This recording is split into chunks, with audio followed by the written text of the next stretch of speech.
Hiding a little bit behind the podium here. So for those of you who I haven't met yet, Scott Lowen recently joined Pantera as president.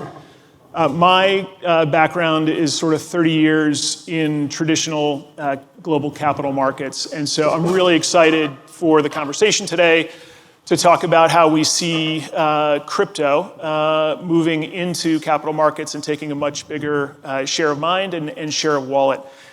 Really excited to have the panelists here today who represent not just some of the largest and most thoughtful asset managers, but some of the brightest minds creating new products and new opportunities for public market investors. And so I'll start out and ask each of them to just do a quick intro. My partner Cosmo, you've already seen and heard from a few times today as it relates to DATs, but Cosmo actually plays a larger role in Pantera, so ask him to start there. Hi everyone, I'm Cosmo. As Scott mentioned, I'm a general partner here at Pantera. I look after investment strategy at the firm and lead all of our investments across public markets. So everything public tokens as well as public equities and everything hybrid in between like our special opportunities. Hello everyone, great to be with you and what a beautiful venue. I'm Hunter Horsley, CEO, co-founder of Bitwise. We're one of the largest crypto asset managers in the world, been around for 7 years. And also, all of you who are LPs at Pantera are shareholders of Bitwise through Pantera, so it's wonderful to be with you all. Hello, everyone. My name is Dan Kang. I am the Chief Strategy Officer at DeFi Development Corp. We're the first Solana DAT in the United States, actually the first non-BTC DAT in the United States with our change of control of Janover back in early April, sitting on roughly $500 million worth of Solana today, run by a team of all former Kraken crypto exchange employees. Thanks for having me. Hi, I'm Max Stein. I've been on the digital assets team at BlackRock for about 4.5 years, where we focus on driving the firm's digital asset strategy and implementation across crypto ETFs, stablecoins, where we manage the reserves for Circle and USDC, as well as tokenized assets, where I've been focusing more heavily over the last 18 months, where we have our tokenized money market fund or short-term treasury fund, BITL. Great, thanks. So the last couple of years have obviously been incredibly exciting as we've seen new products come to market, whether those are ETFs, whether they're IPOs, whether they're DATs. Maybe if each of you could spend a minute, give us your perspective on what the current state of play is today for crypto in public markets and what's different this time, right? What's different this time around than the last cycle? Maybe you'll start with Max. Yeah, of course. So I think the optionality and the investable universe around crypto has continued to expand. Just a few years ago, we had the first ETF with IBIT and 10 other Bitcoin ETF products. And beyond that, there was very limited other ways to get exposure outside of directly investing through kind of crypto rails, spot crypto assets, or on the venture side. Now, fast forward to today, we have this wider plethora of legitimate, serious crypto companies that are coming to market with different offerings, whether it's via DATs that are experimenting with different strategies and ways to get yield and create value for assets that may otherwise be available in ETF form. And then also the connectivity that now public investors now have to crypto rails directly provides much better plumbing to the traditional financial ecosystem and the kind of crypto markets. Thanks, Dan. Yeah, I guess to piggyback on that, I would emphasize that the array of choices has certainly expanded over the last few years, not just from the standpoint of the number of operating companies that are out there, right? Like a few years ago, I guess it was really maybe Coinbase on the public equity side and not too much else that was there. Now you obviously have the massive influx of DATs, various ETFs that have come to market, but I would say it's also the ability to, I'm going to say, dial up your exposure according to your preferences and wants. So the comparison I've often used when describing DeFi Dev Corp versus a Solana ETF, for example, is you can think of your exposure with an ETF as sort of sitting on a life raft on a river, which is the river is the price action, and wherever the river takes you, you're going to go. There's not really much else to it. Versus buying a DAT or a Solana DAT is kind of like getting in a speedboat on the river. So you get the benefit of the current, but you're able to accelerate, you're able to steer, you can decelerate as needed, and obviously the best structured DATs are going to be DATs that can get you to your destination much, much faster, give you the benefit of the price action and accumulation as well, and obviously you have to have a boat that isn't going to sink. But that kind of like, I'm going to say dialed up exposure didn't really exist without taking on too much risk or too much leverage a few years ago, and now there's a very legitimate path to get to that via digital asset treasury companies. Yeah, I mean, I think Max and Dan just hit on it. The state of play today is that there are a lot of solutions for getting exposure. It's kind of remarkable. I just, since this is a Pantera event, I think, Dan, when you started, it was a Bitcoin fund, and it was just so hard for people to buy and hold Bitcoin. And it's remarkable to sit here, 10 or 11 years later, and there's all of these solutions. So I think in 2025, one of my colleagues, the president of Bitwise, Teddy Vasaro, likes to quote Winston Churchill, who has this line, "This is not the end. This is not the beginning of the end, but it is the end of the beginning." And I think that the chapter that we're entering now is one where people have a lot of tools and instruments, and it's actually a project of, I have a finite amount of time, I have a finite amount of attention and patience from my colleagues. How am I going to use these tools to take a step forward? And that's what we hear from clients, and I think it's an amazing state of play today as we have the instruments that people can put to work. Yeah, look, we're fortunate to have relationships and partnerships with a lot of the large institutions, endowments, pension funds, sovereigns of the world, and it's pretty clear in a lot of our conversations that getting through the friction of going through traditional blockchain rails and setting up your own wallet and figuring out the custody solution, that is a high hurdle. And so having more and more digital asset exposure available to you in the public equity markets where you can access through your existing system is attractive. And it's become increasingly important as well. A point that we made earlier that's worth emphasizing is that there's now crypto in the S&P 500. So every allocator benchmarks against the S&P 500 in one way or shape or form. And so every day, everyone is required to face the decision of, am I overallocated, underallocated, or equal weight? And it's pretty clear seeing the performance of some of these digital assets exposed equities this year that people are choosing to be overweight, seeing the growth of the industry. So when we started this morning, we talked a bit about how the headwinds for the industry have turned to tailwinds, right? And if we look at whether it's the White House, whether it's Wall Street, or whether it's now corporate balance sheets, we're seeing increased adoption, we're seeing increased acceptance, but we're not quite there yet, right? And so what are the hurdles in the roadblocks that each of you see to broader market adoption? At an institutional level and then from a retail investor perspective as well. Hunter, start with you on that one. Sure, yeah. Well, everyone in this room is sort of ahead of the curve. So I've had a chance to chat with several of you, and I just say, props to all of you for being here, having the relationship with Pantera. I think many of you have been really, really ahead on things. Something I sometimes say to colleagues at Bitwise, we're 130 people, we have our heads buried in this stuff all day, every day, is to imagine that the project of figuring out how to invest in crypto for people is like saying, what are you all doing about investing in AI?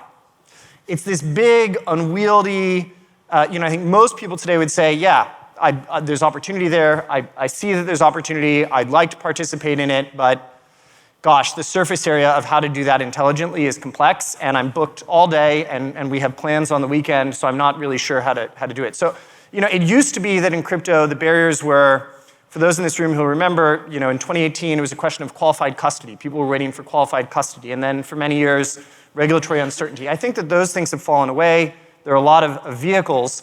And now the barrier is time. People are just busy. This asset class doesn't automatically get to be the number one priority on everyone's to-do list each day. So I think it's about finding partners that can give people leverage on their time. It's about mental models that help clarify But that is definitely what we see from our relationships and clients as where the project is today, which is limited amount of time. How do I sort through all of this and find the things that make sense for me?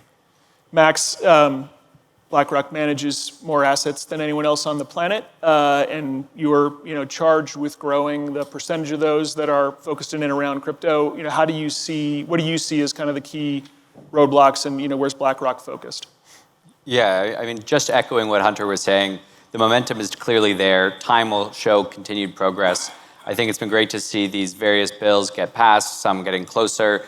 Draft regulations are still to come, and I think the way these rules are ultimately implemented is going to bear a heavy weight on how exactly everything comes together. And there is a need to sort of resist the urge to just replicate the traditional financial infrastructure, but just mirrored on-chain, and to ensure that we recognize what makes on-chain finance and blockchain technology unique, and that is that disintermediation. And so taking rules that were designed to handle and ensure safety and reduce risk when you are dealing with a set of intermediaries need to be evolved when things are ultimately peer-to-peer, self-custodied, and interacting in kind of more decentralized mediums. And so while time will kind of continue to advance that, the whole ecosystems need to engage thoughtfully with regulators. So as these regulations are written, the market can really flourish in really unique ways. So I think we'll make it through. There's great momentum, and it's a really exciting time. This morning, Dan, when he was talking a bit about some of the DAT structures, showed the breakdown between kind of the average LP size for Pantera in our funds and the average ownership of the Solana company, which is, well, certainly a large amount of institutional interest in investors, a retail story in a lot of ways too. Dan, maybe talk a little bit about how you tell that story with DeFi Dev Corp and what that process has been, because you were obviously early in the space and had kind of tread that ground for the first time. Yeah, it's a great question. I would say there is a huge importance in meeting people where they are on their level of understanding, not just of Solana, but also how DAT structures work. So, for example, Cosmo and Pantera were, when we had the conversation with them back in March to kick off this crazy thing called DeFi Dev Corp, their level of understanding was vastly different versus, I'm going to say, the average level of understanding across Wall Street. I can go up to them and say, hey, Solana's a great layer one, it's performant, and we're going to operate our own validators and stake our treasury and generate organic yield that way, and it immediately clicks. Versus I have given that pitch several times to, I'm going to say, various institutional managers, and I've gotten asked, like, hold up, let's back up for a second. What's staking? What's a validator? I even got the question, what is Solarium and how is it different than Bitcoin? So that is probably indicative of everything that you need to know in terms of meeting folks where they are.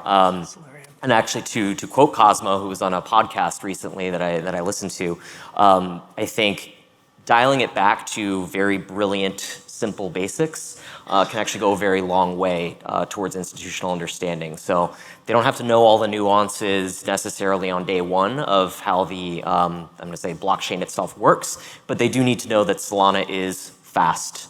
They do need to know it's cheap. They do need to know it can scale. And I think that has been probably one of the bigger learnings for us at DeFi Dev Corp. Again, all coming from Kraken Crypto Exchange, where we live and breathe crypto every single day, and we've been in this space across many market cycles, and then having to realize, oh, there's a whole group of investors out there who are really on square one, so it still feels very early. Go ahead. I think this is why, this is partially why DATs have been so important, I think, for this space. And DATs, and as well as the entry of a bunch of traditional finance experienced people entering crypto, is that you now have a whole new set of messengers that can speak the lingo of people that have come before you. And if the goal of ours is to have broad blockchain adoption go from tens of millions of people today to billions over time, we need to meet people where they are. We need to speak the language they understand. And historically, I think blockchain has done itself a disservice in that sense. It's been largely populated by people trying to come up with their own terms for a lot of things that have actually already existed in the traditional finance world for a long time. And so DATs have been so exciting because there's a lot of very credible Pete teams with TradFi experience who are saying, hey, we are going to be the new advocates for this token to a new set of audience, which is mainstream financial media, mainstream financial players. And we're going to communicate to you guys in a way that's understandable and comprehensible, and not just stay in our crypto lingo speak. And so that's been very exciting to see. So earlier when Jay Heller was on, he talked about confidence in markets, right? And having the confidence in the products and the market structure, et cetera. Certainly for institutions and for retail, that confidence is quite important in telling that message. And so, the activity around something like a DAT is really intense up front, building the book, pricing the transaction. But that's kind of where it starts, right? And you need to be telling the story every day, whether it's around the particular DAT or for Hunter and for Max around the suite of products that you're offering out to retail. So maybe if each of you can talk for a minute about how you think about that story and the message that you kind of unite the institutional investors' understanding with helping the retail investor understand what's available. Max, do you want to start on that one? Yeah, absolutely. I mean, I think broadly speaking, being able to access Bitcoin for the first time in a convenient traditional finance wrapper via an ETF was a real step change. There was, I think, relative levels of apprehension about obviously crypto more broadly, but adding a new service provider, connecting to a new custodian that you're unfamiliar with, and needing to extend your trust not just to a new investment opportunity, but to the pipes that are enabling you to access it. And so by accessing it in something familiar, you might already own a BlackRock ETF. Accessing it in that manner definitely at least adjust one side of it. And that was sort of the first big step. I think the next big step is really clarifying and work with investor education on why having crypto in your portfolio makes sense. I think outside of the ETF world, on the tokenized asset world, it's quite different in that for the first time, crypto native investors are able to get access to traditional products. So it's almost the reverse of really the ETF taking crypto assets and bringing them to traditional investors. These crypto native investors are used to earning yield on various stablecoins and in DeFi, but that's often choppy yield, it's often unpredictable, they're often facing unknown counterparties, and there has been a history where there's been exploits and hacks and kind of rug pulls. And so the ability to tap into more credible off-chain sources of yield via things like money market funds, private credit, and increasingly tokenized equities and ETFs, it just offers a new mechanism to get something that has already been familiar, but in a more sustainable way. And it also brings a little bit more confidence. And then where that starts to get really exciting is if they can then put those products through this tradition or through the familiar crypto rails into DeFi and the crypto ecosystem. Dan? Yeah, I would. I'm going to get really nerdy on you guys here for a second. So speaking of familiarity, one of the things I actually had to wrap my brain around, and it's been helpful in my conversations with institutional investors, is just how MicroStrategy even works, right? Because you can't skip ahead to all the hundreds of DATs that are in existence in the market without understanding like the guy and the model that kicked this all off. So one of the earlier exercises I did was actually just taking MicroStrategy's fully diluted market cap and doing a sum of the parts analysis on this. So I backed out the software business, let's call it a $0 billion business. I backed out their Bitcoin holdings. If you did that today, you're 79 billion of Bitcoin holdings. If you back out the preferred equity, the debt, you're really at a NAV of like closer to 60 billion. And what's left is this like weird thing that people can't wrap their brains around, which is this multiple to net asset value, right? That is the delta that gets you to multiple net asset value. And the reason why I did this analysis was because I wanted to figure out what exactly the market is trying to price for a DAT at a very basic level. And what dawned upon me was that this is the market assigning a particular value to future Bitcoin accumulation in the case of MicroStrategy. Not too different from the way you pay a multiple on Meta and you don't pay for the cash they have on their balance sheet today. And not too different from the way you pay a multiple on Microsoft. You don't pay for the cash that's on the balance sheet today. You're paying for future free cash flow or a future earnings multiple. We just don't give MicroStrategy credit because they're buying this, at least over the last few years, this thing that was controversial called Bitcoin. And I would posit that if you looked across the tech sector at various multiples, right, there are companies that grow their earnings at a CAGR of roughly, I don't know, like let's say 20% over the last few years. If you were to look at Meta, Google, Microsoft, even eBay grows its CAGR somewhere around 20%, albeit with no actual operating income growth in eBay's case, and it trades at like a 12x underlying multiple. It's a lot of numbers I threw at you guys, but the idea here is that the actual MNAV that exists for MicroStrategy can meaningfully expand if you consider the fact that it is acquiring an asset that has outperformed the S&P 500 over the last few years, outperformed the Nasdaq. There's obviously a huge thesis on fiat currency debasement. And when I peel that back for people, they're like, oh, that starts to make a little bit more sense. Like this is a familiar thing to think of this as like an earnings stream. And at least one of the pushbacks we get is like, well, it's recursive because the MNAV exists purely because of future Bitcoin accumulation, but the future Bitcoin accumulation is only made possible because of MNAV. It's a thing your intern plugs into Excel and it breaks the whole model, right? And that's the beauty of doing this with a proof of stake asset, whether it's Ethereum or Solana, is that you break free from the recursivity. And I think starting to educate investors on the idea that these are not just trades, these are not flips, these are real operating businesses, and they have a great role to play in the ecosystem will go a long way. But it all starts with understanding the basics of what these DATs are actually doing and how the basic model works and comparing it to familiar equities. Yeah, so that's next level narrative, right? Hunter, you guys offer a number of different products, right? Talk a little bit about your team, right? And how they tell that story, right? And how they differentiate the different product offerings, whether it's to retail investors or to institutions. Sure. I sometimes feel like Bitwise is like the teaching assistant for the space. So if any of you can think back to college, you had some physics professor, calculus professor, and you went into the big lecture hall and they went up to the whiteboard and they said a bunch of stuff and you thought to yourself, maybe I won't be a physics major. But you had an assignment to do, and so then you rolled into office hours and hopefully you found a friendly teaching assistant. You said, So Bitwise strives to be that teaching assistant. I think this space, people do want to do things, but often find themselves sort of feeling spun in a sort of a tizzy about it. We have 130 people. Last year we did 20,000 meetings and calls. That to be honest, is what we love doing. So Bitwise loves getting to be useful to some of the most interesting, smartest, most compelling people in the world who are trying to sort of understand what they've heard and how to work on it. And we have some relationships in this room who are amazing partners at banks that we try to coordinate with. What's the conversation? I think that So I think that the backdrop at the highest level is that a lot of investors are reckoning with the world is changing. It depends, of course, if you're a sovereign wealth fund, an endowment, a family office, a wealth manager.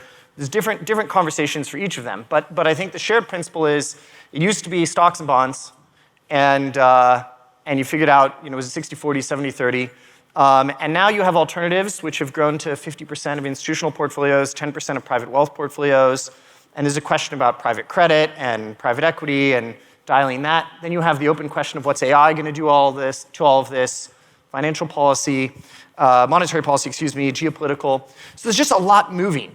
And so I think that is what's on the back burner for everyone. And then I think contextualizing crypto into that is that there's a new alternative asset class that's liquid in many instances, and is well situated to be on the right side of a number of those trends.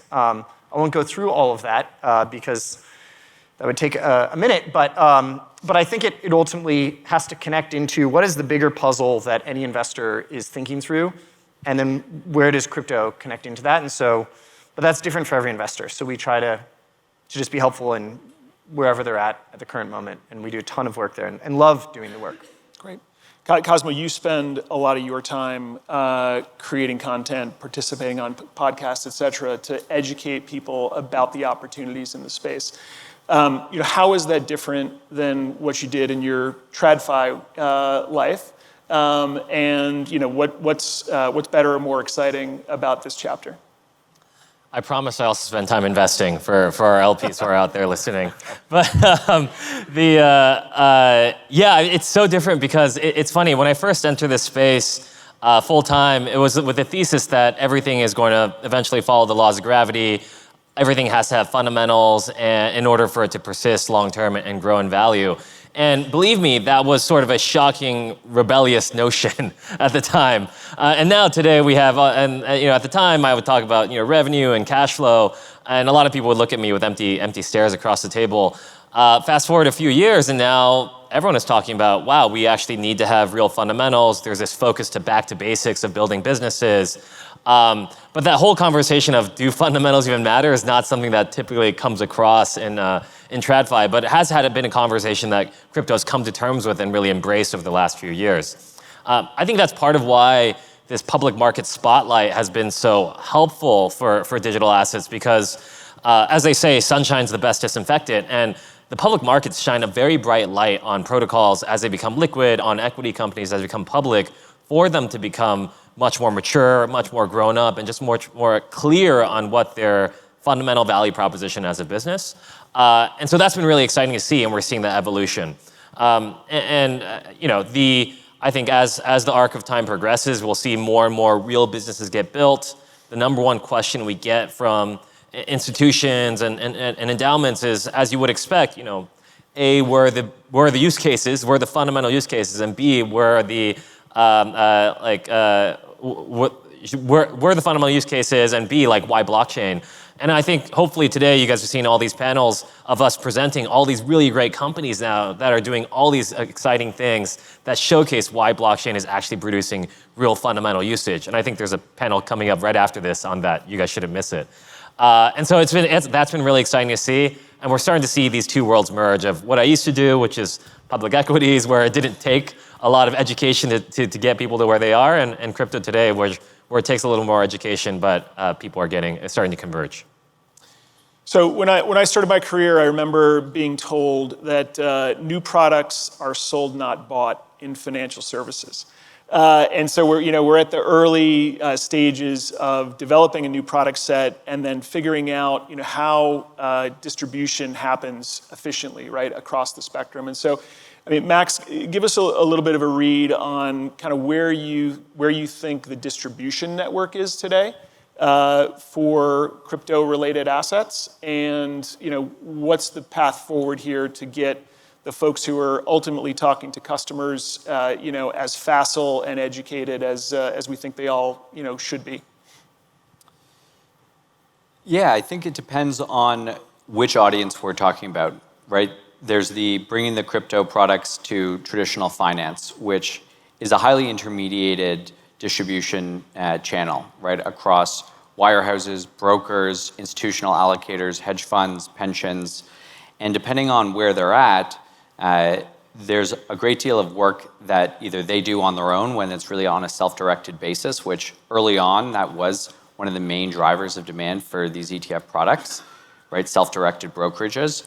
Over time, we've started to see that category shrink relative to more institutional allocators who oftentimes will directly interface with us or with the wealth advisory channel, which has increasingly gotten more and more educated and has become much more proficient in explaining the opportunity to their end clients, and are now trying to avoid dealing with why didn't you allocate, to crypto, to front running that by, at least sharing these opportunities with their end clients. So I think it really depends on which type of investor we're talking about, but really the pipes are really just barely turned on in terms of how often Bitcoin or ETFs or crypto ETFs are offered on a solicited basis, are even available on some major brokerage platforms, which we just recently started to see some of the largest platforms begin to offer these.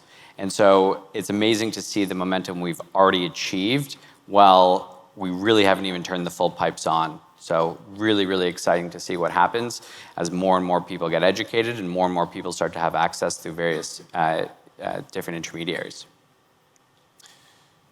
So let's talk a little bit about timelines here. Some of the companies in our portfolio and some of the folks who've spoken today are really at the heart of thinking about how financial markets move on chain. And whether that's ultimately going to be disintermediating activity, whether that's going to live alongside, traditional financial plumbing, et cetera. Maybe if each of you could spend a minute and map out how you see whether it's the revolution of crypto into financial markets and public markets, or just the continued evolution, and what are some of the next steps? Cosmo, maybe you can start on that. So I think what's really exciting now is we are seeing institutions, financial institutions specifically, really start to engage with blockchain technology. I think we've said for many years that the institutions are coming, and I think for many years it's sort of been this receding horizon, but actually they are here. I think it's really been aided by legislation happening this year, right? The stablecoin legislation passing. As soon as that happened, we heard all these people talking about JP Morgan launching a stablecoin, Amazon and Walmart thinking about a stablecoin pilot. With market structure legislation coming up, and the SEC talking about potentially allowing for a DeFi safe harbor or a token issuer safe harbor. Robinhood comes out with tokenized stocks. Coinbase comes out with perps, and so all this has been really exciting to see. And I think in my mind, in the future, every single financial application on your phone that you have today will run on blockchain rails. We just won't realize it from the front end. And if that is to be true, that means every single one of these financial institutions is starting to evolve their back end infrastructure to start incorporating all the wonderful innovation and efficiency that blockchain really brings. We're seeing that with stablecoins, now with tokenized stocks, with tokenized treasuries, and all these things I think are going to be very, very powerful for the companies that we're invested in, but also for the mainstream incumbents that will benefit from the large cost savings and revenue synergies that come from that. Hunter?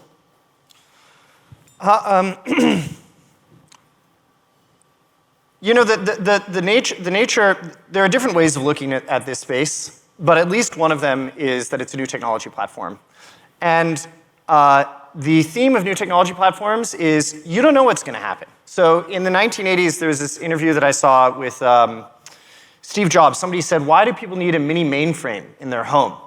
That seems preposterous. And he said, to keep track of their recipes and balance their checkbook. Obviously, that's what the personal computer would be used for. Of course, he couldn't contemplate that we'd be doing Zooms and PowerPoint and so on and so forth. And certainly when the iPhone came out in 2007, I had a BlackBerry, and I was complaining that there was no keyboard on the iPhone, and couldn't have imagined Uber and later TikTok and so many of those things. So the first thing I would say is it's not an abnormality of crypto that somebody can't lay out for you exactly what's going to happen every year for the next 5 years. That is actually indicative of it being a new technology platform with innovation. Having said that, as best as I see it now, I think that this is going to be like e-commerce. I think it's going to flow into financial services at least, and there's going to be some emergent new winners like Shopify and Amazon and Etsy that at first, if you think back to the early days of eBay, people said, that's not serious, that's for trading Beanie Babies. And Amazon, people worried about putting their credit card online. So I think there'll be some of those new that emerge. Of course, there will be some of the incumbents today, and again, there's some great people leading digital assets at banks in the room and other traditional institutions that I think will be the Walmart stories and the Target stories of riding the wave. And then there will be the Sears and the Borders. But I think that this space is going to, 5 years from now, wind up having looked and felt a lot like e-commerce, which is it flowed into the system. It was a moment of disruption where some new leaders emerged, some existing leaders were able to capitalize, and some others not as much. So that would be a mental model that I'd offer. Dan, is this going to completely change the way corporate treasurers think about managing their balance sheets when they sort of see what's happening in the DAT space? Yeah, it's a good question. I think one of the interesting functions for a DAT, right? Everyone is sort of in like phase 0 or phase 1 right now, which is just understanding how DATs actually work. But DATs to actually differentiate are going to be forced to meaningfully find sources of yield on chain. It's been one of the things we were very deliberate about from day one. And actually our logo at DeFi Dev Corp is literally a bridge, because we had this early vision of trying to bring TradFi capital on-chain and trying to bring on-chain innovation into TradFi. And the simplest explanation of how that connective tissue really works is, obviously we raise capital from public equity markets. We use that to acquire Solana. We then stake that Solana to our own validators, deploy it on chain, generate some kind of organic yield, and that yield flows directly back to shareholders via, in our case, SOL per share growth, right? So there's this connective tissue or layer that happens. But I expect that as time goes on, and when we launched, it was really just us for quite some time, and now there are, I think 6, 7 Solana DATs in the US. Companies are just going to be forced to find, I'm going to say, greater sources of innovation. On-chain is certainly like one area where I expect folks to lean into with, I'm going to say, varying degrees of risk and innovation. But I only expect that trend to accelerate going forward.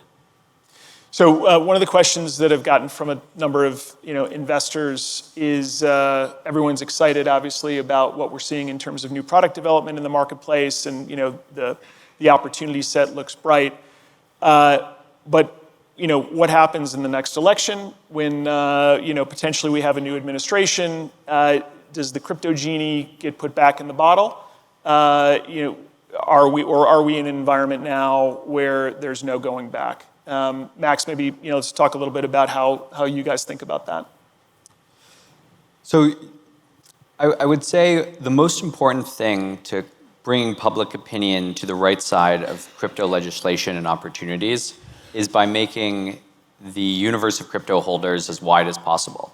And the innovation we've seen with what we've been discussing, the new optionality and ways to get exposure, whether indirectly through various public wrappers listed on national securities exchanges or directly through crypto native platforms that are making the user experience feel more and more like a traditional Web2 platform, we're making a lot of ground across the ecosystem of bringing crypto to more and more people. And even in the fact that there's now crypto in the S&P 500 indirectly, that means that almost everyone is going to have some exposure to this space. And if we can bring the widespread holding of crypto to as many people as possible, it becomes popular, and it doesn't necessarily need to be constrained to one party. And that, I think, is the best shot the industry has for long-lasting positive regulatory treatment. Great. Last question before we go to some predictions. As we're making headway here, we've been talking about for quite a while the institutions are coming, and there's many institutions represented in this room. Some of the largest allocators of capital on the planet are preparing to put money to work in significant size. And it begs the question of capacity, right? Is there enough room in the industry for that money to be put to work effectively? How do you think about that? And when that capital starts to really be put to work at scale, what's that going to do to the pressure to create new products and innovate on the path in public markets? Cosmo? Well, look, there's a book called Capital Returns, and it talks about how when there's excess returns, it drives incremental capital, which drives incremental competition. And I think the starting point is that people have seen the enormous excess returns that have been created in crypto over the last 10 years. I mean, really starting with, if you look back to our first Bitcoin fund, the fund that Dan started when we started this whole thing, it's returned 1,500x. No other asset has done that in the last 12 years. And so clearly there's been an enormous amount of returns created in this space that's attracting capital. Over the last couple of years, we've now started to see we talked about earlier, all these headwinds becoming tailwinds. And so that is a great reason to believe that the future innovation and fundamental value creation will be much higher going forward than it has been even to date. And so that is attracting capital. And so as I look forward, clearly the venture markets are going to be very attractive, but the public markets are also going to be increasingly attractive and scaled over time. And so that's why these follow each other. The fact that there are more interesting opportunities is what's causing this capital to come in, and that capital is going to drive the innovation cycle that creates more interesting opportunities as well. And so we're really excited about that, and why I really think today is one of the best times to be looking at the blockchain industry and deploying fresh powder, because all these headwinds are becoming tailwinds, prices are still below, and we know there's this wave of capital that's looking for exposure and coming in. And it is still very clearly quite early. Great. We got less than a minute left. Very quickly, predictions from each of you. In 5 years' time, number of crypto companies in the S&P 500 and percentage of crypto assets in the average retail portfolio. Max? First part, I would say 12 and 5%. Dan? I'm going to go 30, 10%. Hunter? I think 5 years from now, crypto company won't be a thing. Is Charles Schwab an internet company? And in portfolios, yeah, I agree with Max. It'll be somewhere 5 to 10. Cosmo? I completely agree with Hunter, which is the idea that crypto will be embedded in many of these companies. Let's say at least it's every single financial services company. That's 20% of GDP or 20% of the S&P 500, so 100 plus companies. And then, yeah, I think somewhere between 10 and 20% is probably the right ballpark for crypto allocation. Awesome. Thank each of you for your time. Appreciate it.